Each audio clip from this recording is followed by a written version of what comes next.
I don't have any experience in being black. What about Black History Month? Black History Month you find Ridiculous. why? You're going to relegate my history to a month? Oh, come on. What do you do with yours? Which month is White History Month? No, come on, tell me. Well, I'm Jewish. Okay, which month is Jewish History Month? There isn't one. Oh, why not? Yeah. Do you want one? No. I don't either. I don't want a Black History Month. Black history is American history. How are we going to get rid of racism until... Stop talking about it. I'm going to stop calling you a white man. Yeah. And I'm going to ask you to stop calling me a black man. I know you as Mike Wallace. You know me as Morgan Freeman. Morgan Freeman says we can make racism go away by not talking about it. Do you agree with him? And then am I defying his wish by even producing this video for you? I've got more on all this, and I've got more thought-provoking video clips like that one to show you. It includes some conflict and some controversy today. Hi, I'm Keith Weinhold, Get Rich Education founder, Get Rich Education podcast host. I serve on the Forbes Real Estate Council, and I am a 20-year real estate investor. Okay, let's learn first. Let's get a sense of history for context, and then I will bring you up to today. In 1865, right after the Civil War, slavery was abolished, but then housing discrimination became more pronounced, typically as part of what were called Jim Crow laws that discriminated. These were state and local laws introduced in the southern U.S. in the late 1800s and the early 1900s that enforced racial segregation, keeping the races segregated. So post-slavery here, but still segregated. And then in 1917, the federal government began to take action against these laws when the Supreme Court struck down ordinances prohibiting blacks from occupying or owning buildings in majority white neighborhoods. Okay, so attempting to dissolve segregation there. But federal and local government continued to be directly responsible for housing discrimination through redlining and race-restricted covenants until the Civil Rights Act of 1968. Now that landmark act, that introduced legislation known as the Fair Housing Act, and that act made it unlawful for a landlord to discriminate against or prefer a potential tenant based on their race, color, religion, gender, or national origin when they were advertising or negotiating the sale of rental housing. And then in 1988, protections were also extended to other protected classes, is what they called them, and that included disabilities and familial status, which includes the presence or anticipated presence of children under 18 in a household, for example. And despite these efforts, some studies have shown that housing discrimination still exists and that the resulting segregation has led to disparities in wealth and housing and education and health. We'll look at the housing shortly, but look, consider, if we stop talking about all this, like Morgan Freeman suggests, does that also mean that we stop writing about this stuff? Meaning then that some of the Fair Housing Act gets deleted? As you ponder a heady question like that, watch this.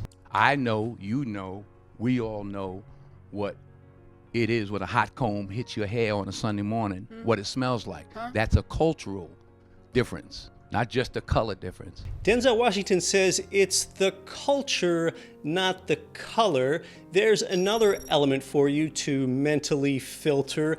We're really dipping our toe into multivariate analysis with that one. Now, not that this is news to you, but I don't have any experience in being black. When we discuss the culture, do black fathers need to have the talk with their teens in case their car is ever pulled over by a cop at night, that they need to turn on their car's dome light and put their hands on the dashboard. It's not a talk that my father gave me. Go ahead and drop a quick like on the video here if you like that I'm taking on a pretty touchy topic today. Thanks for the like. Well, it is true that in this almost 250-year-old nation that other races and cultures, they do have different shared histories, whether you're of East Asian descent or Latino descent, or you're Christian or you're Muslim. Let's look at some housing statistics. These are supplied from the NAR, and they are parsed by race. As we look at homeownership rates by race, you can see that whites own their home the most often, and then it's Asian, Hispanic, and Black, and they've all increased over the past 5 years. Then let's look at the race and ethnicity of home buyers.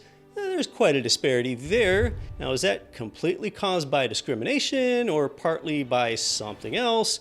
Something else could mean a lot of other variables. It might be that some cultures buy multi-generational homes, meaning that they buy, therefore, less often.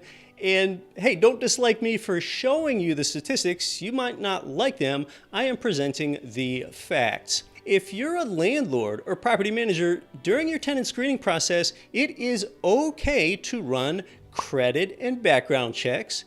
It is okay to request proof of income like pay stubs, and it is okay to contact references during the screening process, all right? All legal and okay. And if a prospective tenant doesn't meet those screening criteria, landlords can legally deny them. You can deny them. For example, we're talking about things like a history of late payments or serious property damage at previous residences and prior evictions. They are all completely valid reasons for denying an application. Other things like smoking, that's considered a lifestyle choice, and that is not covered under the Fair Housing Act. So you can prohibit tenants from smoking on your property. You can add an addendum to the lease so tenants know that they're not allowed to smoke. And similarly, landlords can refuse to rent to applicants with pets unless they're service animals. To be fair, as a landlord or property manager, you should review applications by the order in which they were received and use consistent policy. Besides being on the right side of the law, it is just the right thing to do. Do the right thing before you do things right. And this is even more important in a place like San Francisco and elsewhere in California, where landlords must accept the first qualified tenant. Yes, you heard that right. They must accept the first qualified tenant. Let's watch this from Dr. Jordan Peterson, where he describes equality of opportunity versus equality of outcome. Racial divisions or ethnic divisions or any of that, equality of opportunity, I can't see how you can be a sensible person and not Do you possess... think women, do women have opportunity? Do women have equality of opportunity then broadly across Western societies? Compared to what? Compared to not having equality of opportunity? Well, compared to 100 years ago, yes. Compared to 50 years ago, yes. Compared to most places in the world throughout history, yes. Compared to a hypothetical ideal, no. But I'm would that very, very hypothetical leery. ideal be a good ideal or a bad ideal? Well, it depends on how you define equality. If you define it as equality of outcome, then it's a catastrophic ideal. Yeah, so Dr. Jordan Peterson, he champions equality of opportunity and he denounces equality of outcome. So equality of opportunity, that basically means that everyone gets an equal chance. Equality of outcome, that means, for example, that if a neighborhood is 10% Latino, then your apartment should have about 10% Latino residents as the outcome. So equality of outcome, that's pretty hard to administer when you account for multivariates on top of that targeting. Like, then you also have to have the right ratio of, say, families with children, and also have the right ratio of those with disabilities. But then if you account for those, you might have too few females or too many females, and that's what becomes difficult to do, that equality of outcome. And that's one reason that Dr. Jordan Peterson denounces it. I think that many would agree that not only is equal opportunity the law, not only is it the right thing to do, but look, equal opportunity, that actually helps you, the landlord, the property owner, or the entrepreneur that's hiring. That's because when you ensure equal opportunity, that gives you a great wide pool of tenant applicants or a great pool of prospective employees. I mean, that's really congruent with Martin Luther King's dream of living in a nation where people will not be judged by the color of their skin, but by the content of their character. Well, that really right there is one of the few opinions that I have had here favoring equality of opportunity. You'll notice that I've been asking you more questions today rather than giving you answers. So go ahead and leave your comment whether or not you agree with Morgan Freeman that we should just stop talking about the issue, or from any of the other opinion makers here today. Denzel Washington, Dr. Jordan Peterson. I will read your comment and maybe respond to it myself. Yeah, you've had a few presuppositions from me today. Now, I think anyone should agree and really even be upset if another person suggests that one culture or race has hegemony over another. I don't expect to see those type of comments here. Although I had more questions than answers about a touchy topic here on the channel, you will soon get more of my answers than questions on the subject of politics. Yes, I am going there. You might wonder why I would do such a thing. I think it's going to become clear soon enough. Today you got more questions than answers from me on race, culture, and gender. I am a real estate investor. I don't have a civil rights degree, but you will soon get my emphatic political opinion in just about 1 week here on the channel. And I think that you're really going to be surprised with what you see here. I really appreciate your like on the video today, as I already took on a topic that a lot of people wouldn't want to take on for at least one video here in my life.